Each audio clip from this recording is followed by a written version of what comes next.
I'm just looking at you, right? It's fine. There's a camera. Whatever. You like? Hi, it's Dr. Renee here again with blackdoctor.org, and thank you for tuning in. Today, my guest is Shanti, the creator and founder of Silence the Shame, but we'll get into that so you can learn all about it. But everyone, please share the broadcast. Tell people to come on in. We're going to have a very interesting conversation today that you will not want to miss because, you know, mental health is never discussed in our community. So we definitely want to have this discussion today. Thank you for coming. Thank you for having me here. She came all the way from Atlanta. I'm excited to be here with you guys. Oh, thank you. This is my big sister, you guys. So, I love her. yes. So, so tell everybody, what is Silence the Shame? So Silence the Shame is a mental health awareness, education, and advocacy organization.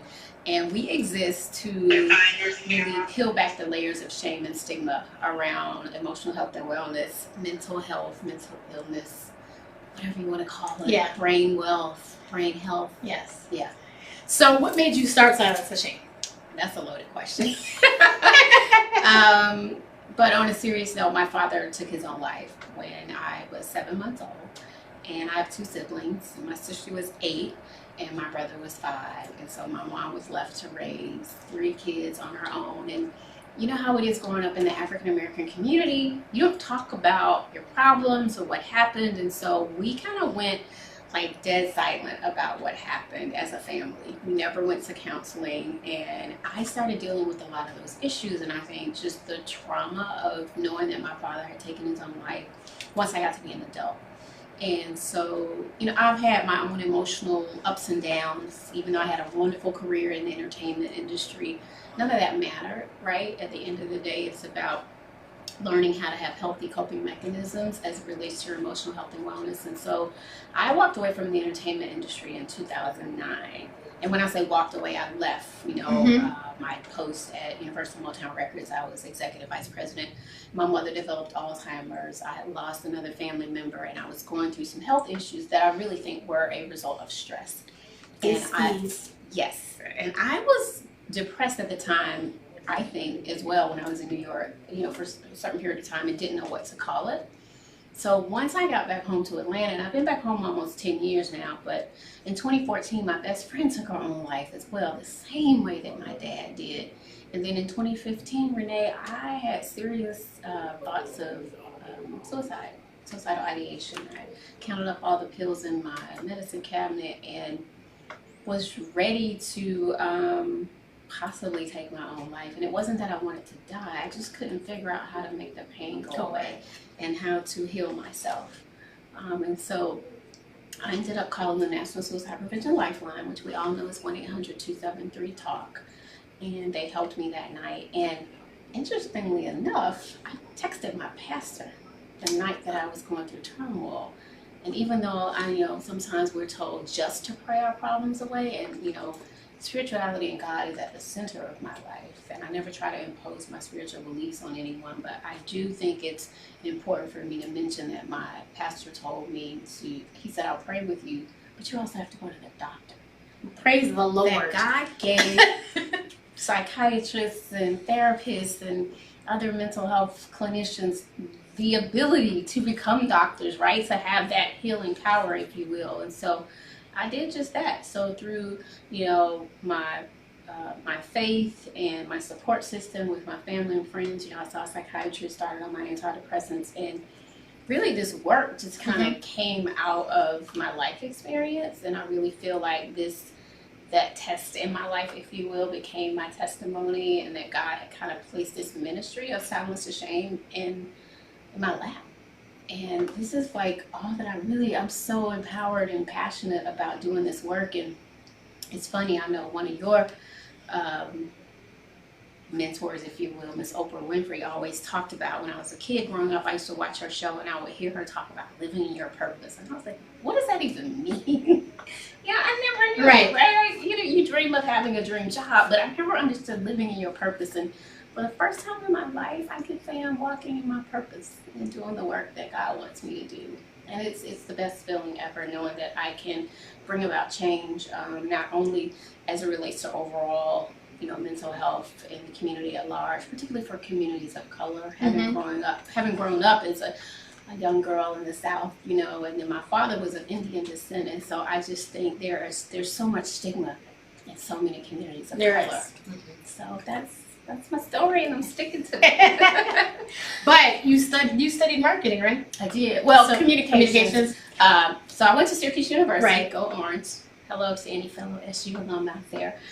So yeah, I was at Newhouse, and I thought I wanted to do BJ or something, and then I caught the music bug, and I started doing promotions, and then moved into marketing. Yes. So I did marketing for about 20 years in the music business. So, but it's helped.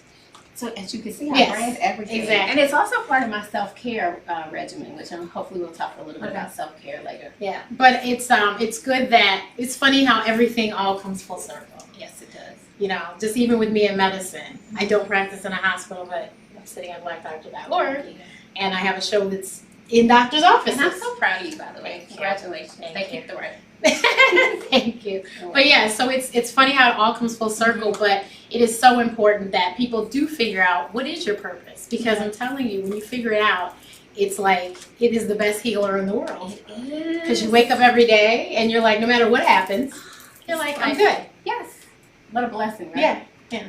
As somebody who suffered from depression myself, I completely understand. It can truly be debilitating. Oh, exactly. Yeah. So with Silence the Shame, just tell some of the things that you guys have been able to do, because you guys have done a whole lot. And unfortunately, you have to advocate, because mental health facilities are a dying breed around the country. Yeah, and I think you saw a shift in the nation when I think a lot of the states placed the onus back on the cities, you know, to have to figure out what to do, and they closed a lot of the state, you know, institutions and insane asylums, as they used to call them, which I hate that name.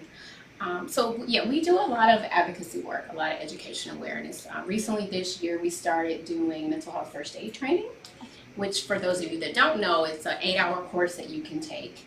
And it's similar to like taking CPR, but that training is really great because it helps you understand the different types of mental illnesses that exist.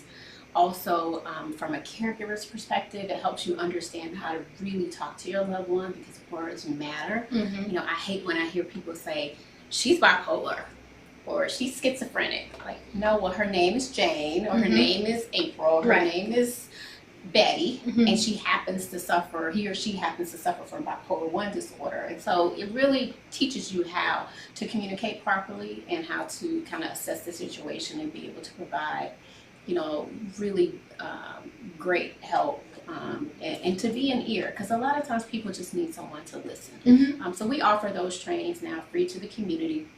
We also do Silence the Shame Self-Care Saturdays in the Atlanta area, which is like a 1-hour activity for you to practice self-care. So it could be yoga classes, Zumba classes, meditation classes, you know, just whatever, just to try to get people moving and engaged. We also, last year, Jack and Jill of America Foundation and Jack and Jill Incorporated, we were in Chicago and we did a tour for teens. So we did a partnership with them. It was a 7-city teen mental health tour. So we're looking to do more teen programming in the future. We also have, really excited about this partnership, the Department of Behavioral Health and Developmental Disabilities in Atlanta, Georgia, did a partnership with us, and we did workshops for faith leaders around mental wellness to go into the faith communities and really teach them as well about mental health, so that they can talk to their congregation the right way. Because I think some people, you know, whether they're in a church or, you know, a synagogue or a mosque or whatever faith community or what God you believe in, oftentimes people are ashamed and embarrassed in those places of worship, right? And so you need to train the leaders around the sensibilities of talking about mental health and wellness and giving them the tools that they need to be able to either refer out or provide them with in-house counseling, as we know that some churches do. So we do that. We have a podcast on iTunes, Google Play, and SoundCloud. My co-host is a gentleman named Free the Vision, a young millennial that is awesome, and he was already doing podcasting, and I was like, I want to really be able to spread this word out. So we have about 23 episodes up, and it comes out every other Wednesday. We shoot content. We have a really great 5-minute webisode on teen depression that's up on Silence the Shame TV on our YouTube page. So anything from an awareness standpoint, you know, panel discussions, content, podcasts, the trainings. It's just important to create as much awareness and bring the attention that we can to mental health and wellness. Just recently, the other day, I saw the article about Oprah and Prince Harry doing some content on Apple TV that's going to launch in 2020, which is fabulous. But we're out in the trenches, doing a lot of the grassroots work until the masses continue to be able to open up and talk and share.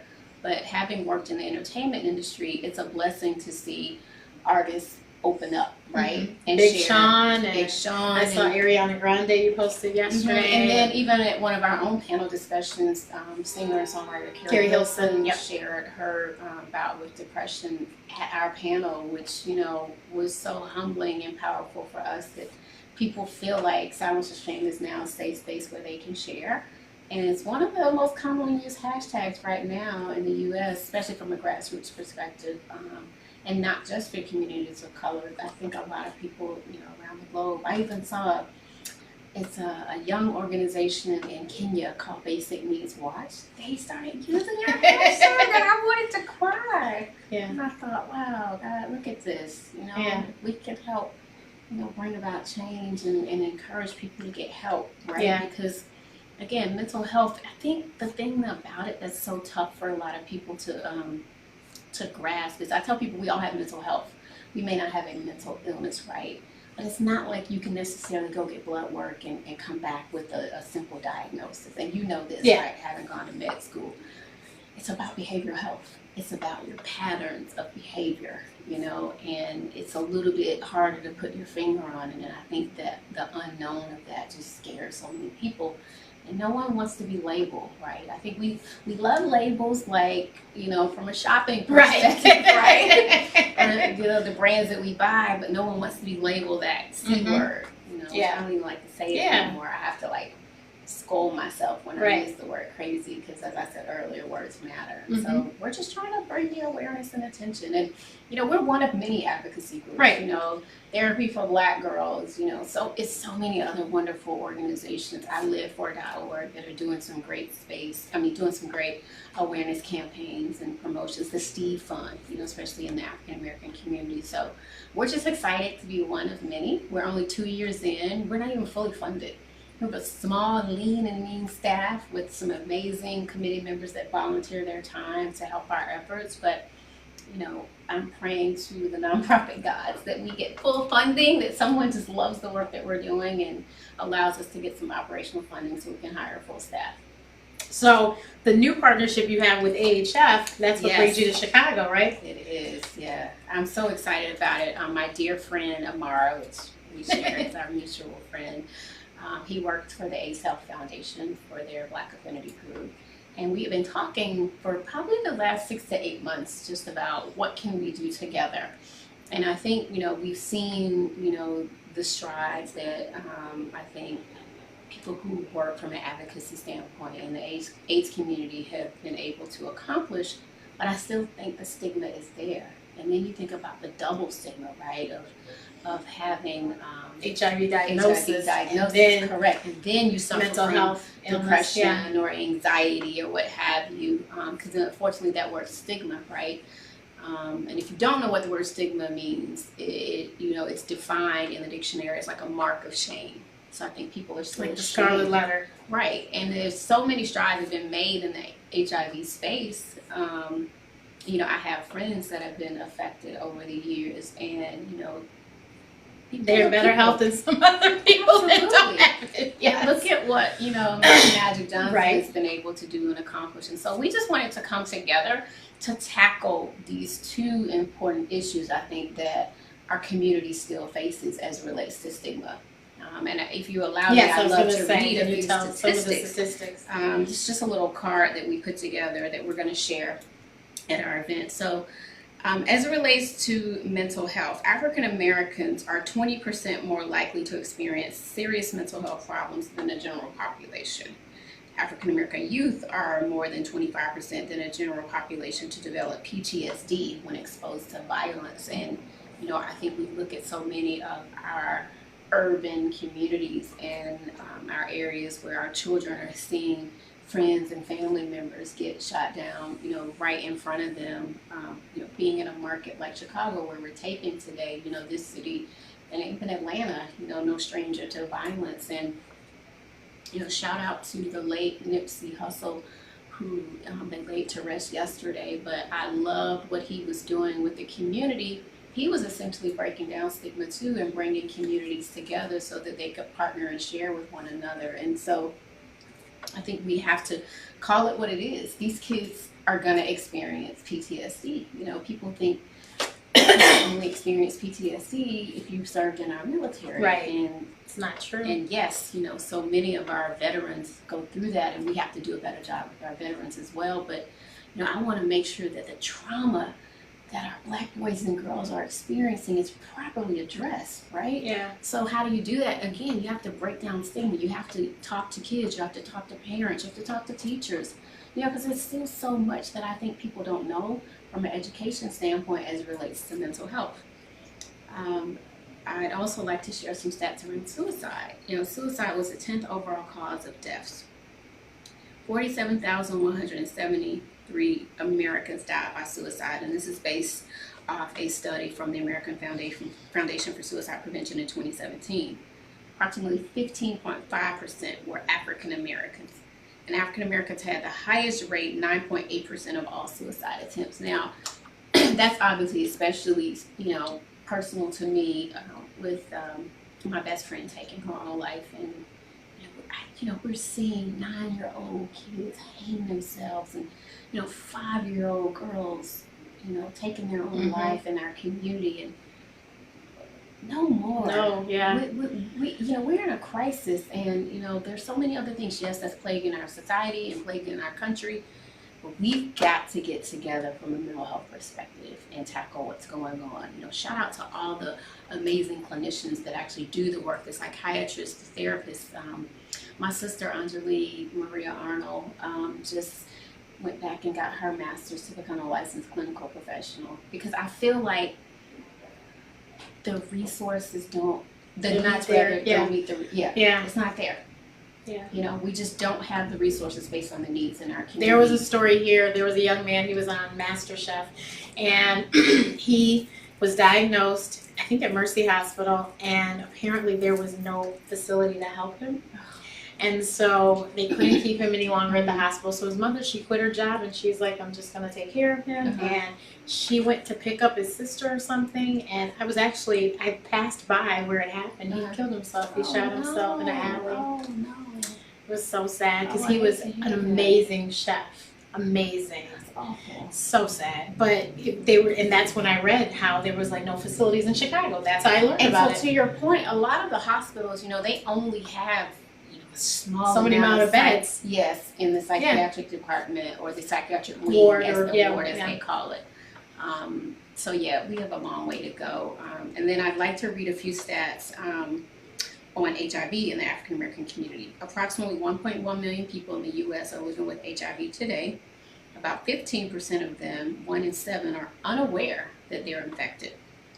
Black/African Americans account for a higher proportion of new HIV diagnoses and people living with HIV compared to other races and ethnicities. And this information was received from the CDC. So there's still a lot that needs to happen. I think living in a city like Atlanta, there have been recent articles about how people in the heterosexual community are also experiencing or seeing, higher cases of HIV. And so, it's not something that's specific to one community, guys. So and stop stigmatizing, the LGBTQ community, because it's a national problem, right, as it relates to mental health and HIV.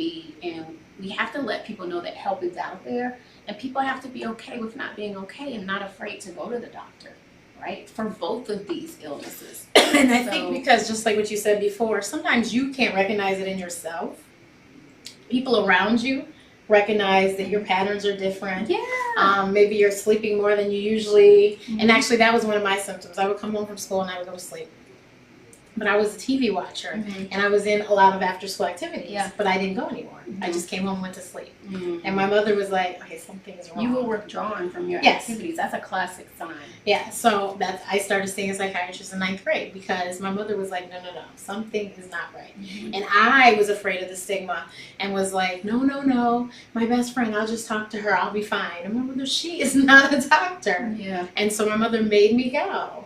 And I'm glad she did. Shout out to your mom. Yes. Hi, Mom. Thank you for that. I wish that was something we had done as a family because I feel like, you know, my sister and I have this conversation now looking back. You know, we would see my mom cry and we would see her be sad, but we didn't know why. We didn't know what to call it. So, you know, if you see those signs, you know, one, get yourself educated. Take one of these courses. Also, I want to shout out NAMI, which is the National Alliance on Mental Illness and Mental Health America. They are great advocacy organizations that have chapters in all the major cities. Yep. And usually in the cities, they have chapters per county as well, which is really great. And some of the support groups that they offer are free. You know, I actually have a family member that suffers from bipolar 1 disorder, and when they were getting treatment, I actually went to the support groups myself because this was kind of before Silence the Shame, and I was like, I need to get educated because I don't want to make that person an outcast in my family, right? So how can I learn to operate from a place of empathy as opposed to sympathy? And I tell people, like, even with me, like, I don't need you to feel sorry for me, right? And don't judge me, but just kind of, you know, take your feelings out of the mix for a second and try to put yourself in my shoes, right? To try to understand what I'm going through. And then sometimes if I call a friend and I need to talk, I don't need you to fix me either. Right. Just listen. Just listen, right? Listen non-judgmentally. That's one of the, there's this this acronym when you get your mental health first aid training. It's ALGE.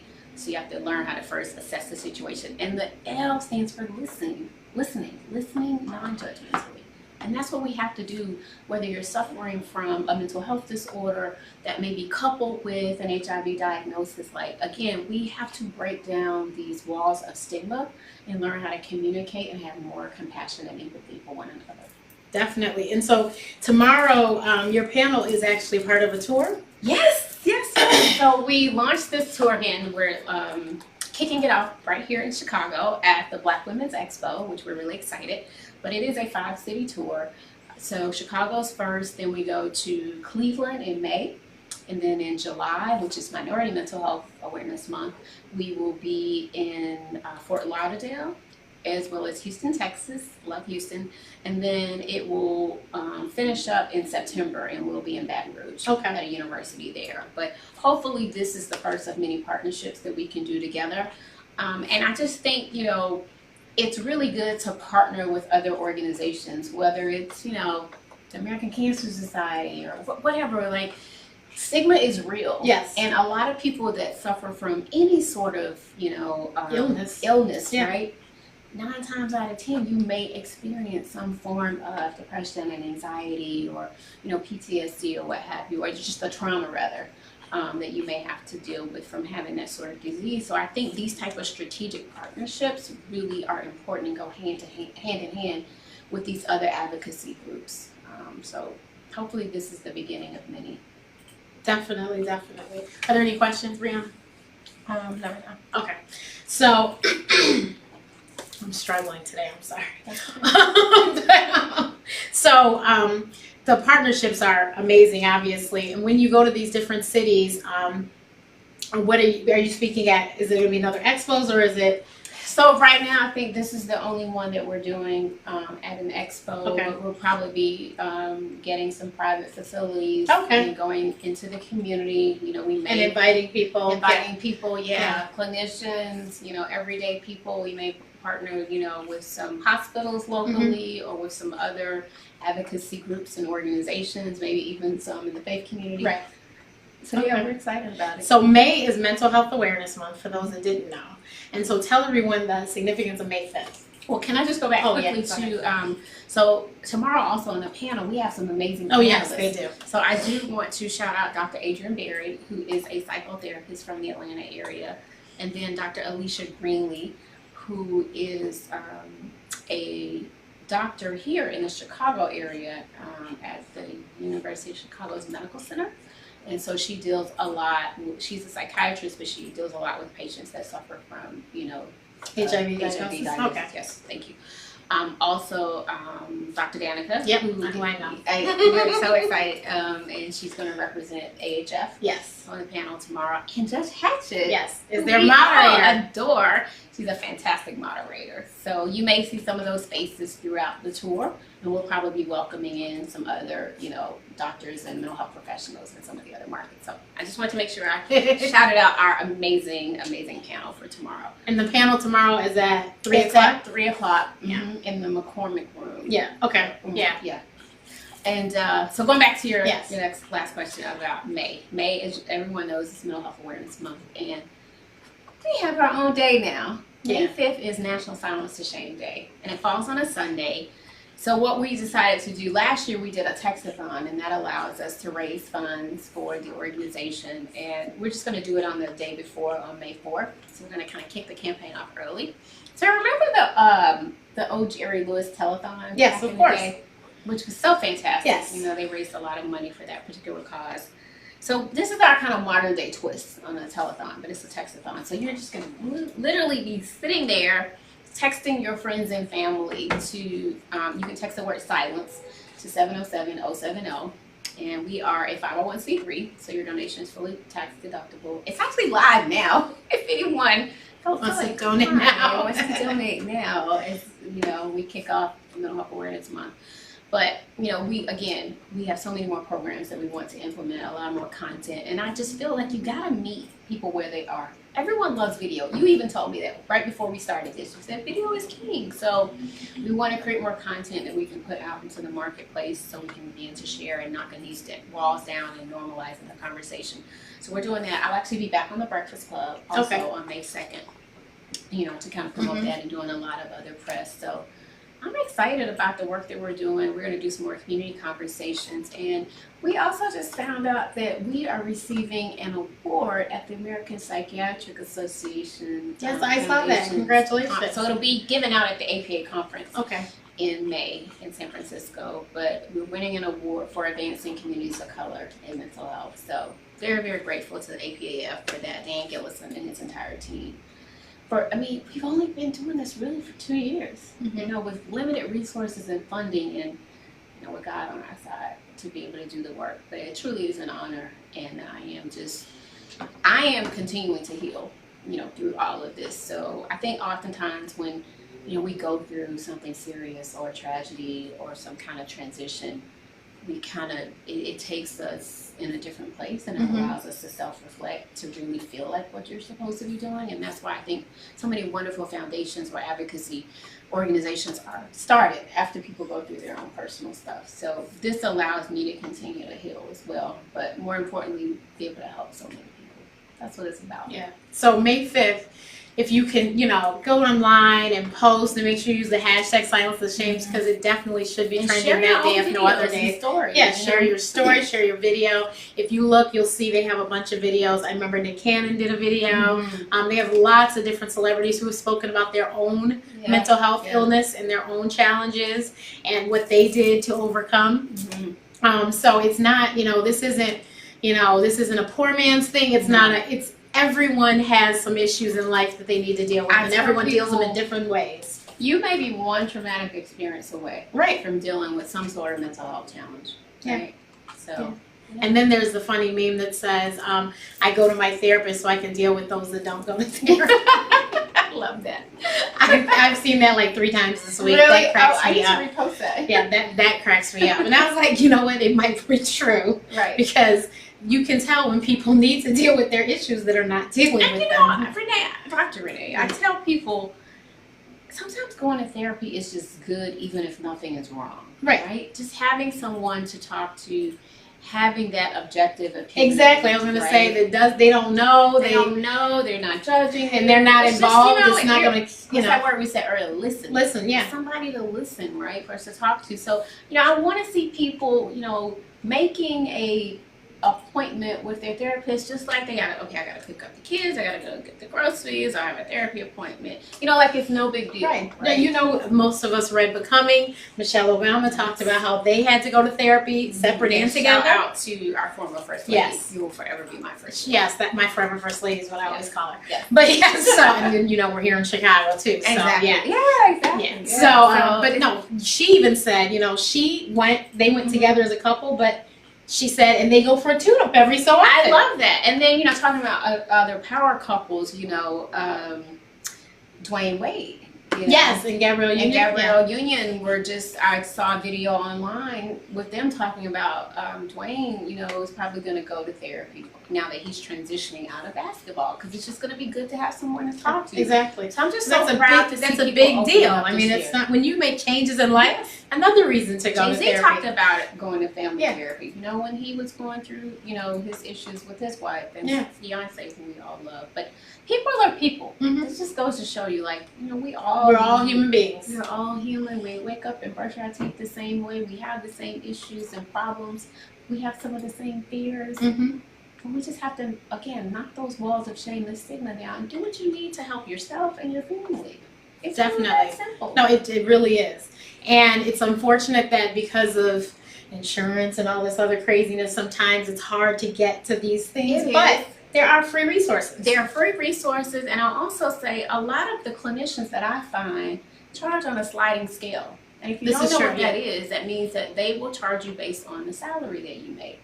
Like Psychology Today is really good. I think it's psychologytoday.com. Okay. I know the magazine, Yeah, so maybe that's so the they website. have a website where they list out a lot of clinicians. Also, Therapy for Black Girls does a great job Oh, yeah. of listing national resources from a mental health awareness standpoint. And again, we mentioned NAMI. We also have a partnership with the Crisis Text Line organization, which is a wonderful national organization. Most of the advocacy groups have their own keyword. So our keyword is silence. So if you are at home or you're a student and you feel like you're in a crisis or in fear of harming yourself, you can text the word silence to 741-741 and be connected with a counselor 24 hours a day, 7 days a week. It's a free service. So they will talk to you, you know, for, I don't know what the time period is. Sometimes it varies from like maybe 15 to 20 minutes. And then what they'll do is work to connect you with resources locally in your area. So I think, you know, knowing that those resources are out there is great. And then also from a self-care perspective, there's some wonderful apps like Headspace. A lot of people, some people just need to learn to have healthy coping mechanisms when they're feeling stressed out. Like even for me, I was at the airport this morning and there were just some snafus with checking my luggage and all that, and I had to just breathe. And so there's this breathing technique that I learned in yoga, which is great for self-care. And it's 4-4-8. Close your eyes. So we're gonna breathe in for 4 seconds. 1, 2, 3, 4, hold. 1, 2, 3, 4, and then breathe out. 1, 2, 3, 4, 5, 6, 7, 8. If you do that 4-4-8 technique, sometimes even if you're just in the middle of traffic and some, you know, people are getting on your nerves, when you get to the red light, just breathe. It's good for weight loss too. Yeah, it is. But you don't want you don't want that stress to get to a point where it turns into, you know, anxiety and depression, and you can't, you know, come out of it. So it's just, you know, it's so important that we have to take care of ourselves. Mental goes hand in hand with physical. It's mind, body, and soul, folks. And I don't want people to say, oh yeah, I never heard of that thing, mental health. We all have it. We all have it. Your brain is your largest organ in the body, right? Well, skin's the largest. Well, skin, okay, I'm sorry, I'm with the doctor. But it is a large organ in your body that affects your mental ability to do work as well, right? But everything, speaking, everything comes from the brain. So you have to take care of it. Yeah. You have to take care of it. What is your self-care routine? Okay, so for me, I love to walk. There's an amazing park near me, and so I will just get up in the mornings or in the evenings and take a walk. And sometimes if I'm feeling stressed out during the day, I'll just go and take a walk. So that's the first thing that I love to do. Then sometimes I do go to the gym to mix it up a little bit. I have a really great dance DVD that I like to do from Shanti. Okay, my name, Shanti, but Shanti. So sometimes I try to mix it up because oftentimes I feel like from a workout perspective, doing the same thing every day just doesn't Very really do boring. the trick. It gets boring, right? So you need to like shake it up a little bit.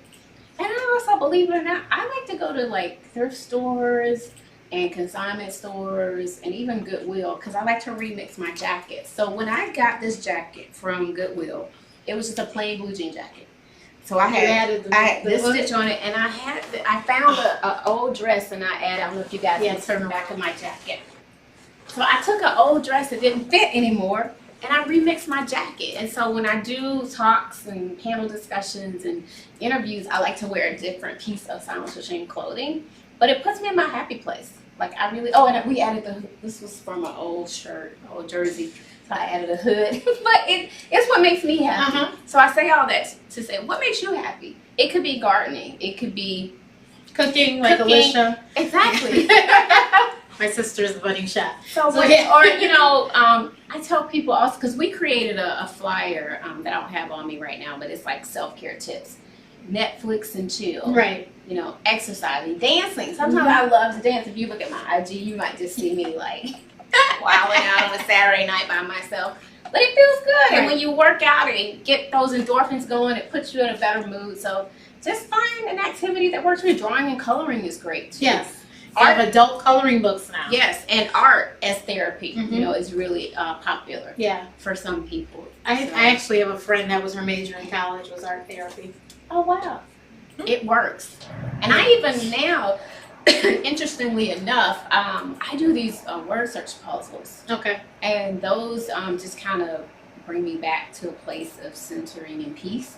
And then also I think it helps with my mom having Alzheimer's to keep my brain active and going. So it's helping twofold, right? It's helping me stay calm and practicing self-care, but I think also helping me from a preventative standpoint. Yes, definitely. With Alzheimer's. Definitely. So, yeah, those are my little self-care tips. Okay. Well, everyone, thank you so much for tuning in today. Please don't forget to share the broadcast. Follow Silence the Shame. This is their website, but follow them on everything: Facebook, Instagram, Twitter. The handles? So yes. It's at Silence to Shame on Instagram. On Facebook, it's at Silence TH Shame, because someone had taken Silence to Shame.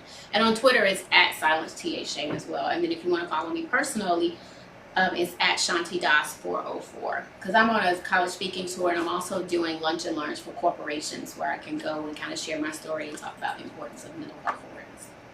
Thank you so much for coming. Thank you for having me. And thank you to the AIDS Health Foundation for yes. this partnership. Yes, thank you, AHF. Bye.